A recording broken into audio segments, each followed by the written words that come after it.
कहते हैं कि जहाँ चाय होती है वहाँ राय बन ही जाती है। आज के दौर में जब युवा सरकारी नौकरी और दूसरे रोजगार को लेकर परेशान हो रहे हैं, वहीं कुछ ऐसी चीजें जो परंपरागत चीजें या व्यापार होती थीं, उन्होंने आज नए दौर में आमदनी का एक नया जरिया तलाश लिया है।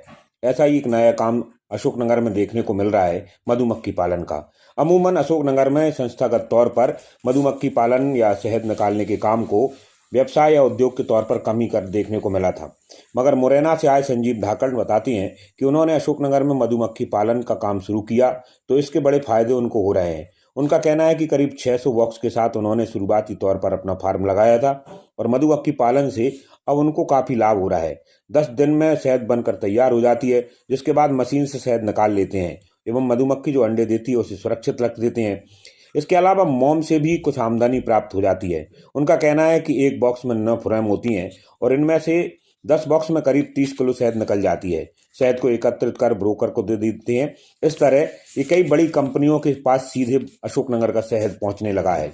अशोकनगर जिले के लोगों ने भले ही इस धंधे को अभी समझ में न किया हो, मगर बाहर से आए लोगों ने अशोकनगर में एक नई राह यहाँ के युवाओं को बताई है। उनका कहना है जो लोग काम कर रहे हैं कि किराया भाड़ा काटकर एक बार में करीब 3 से 4 लाख रुपए तक का फायदा हो रहा है। साथ ही इसके छत्ते से निकलने वाली मोम से भी मोमबत्ती आदि दूसरी चीजें बनाई जाती हैं, जिससे अतिरिक्त आय उनको हो जाती है।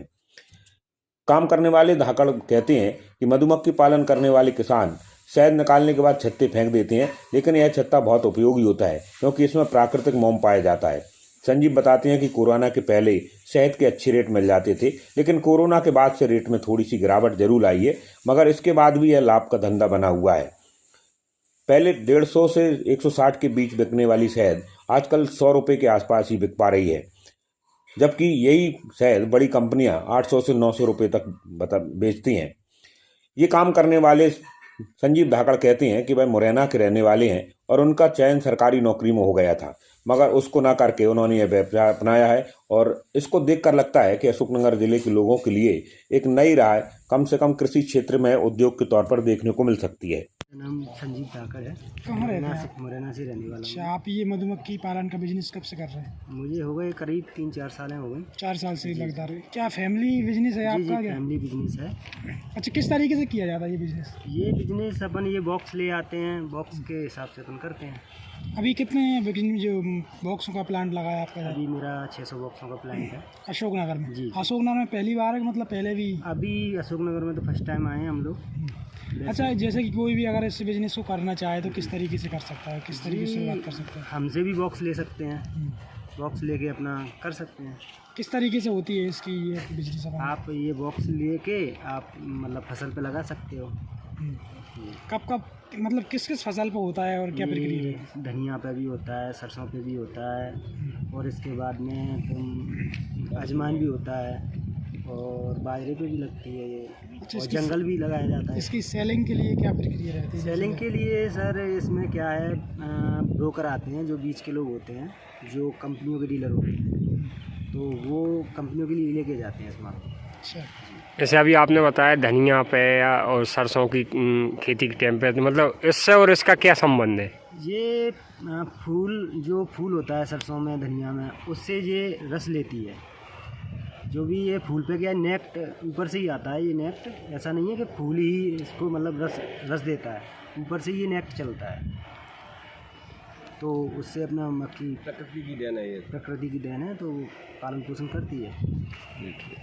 क्या कितनी आमदनी हो जाती है आपको इससे? इसमें करीब रेट अच्छे हो जाएं तो हमें ठीक ठाक 100 बॉक्स पे 1.5-2 लाख रुपए।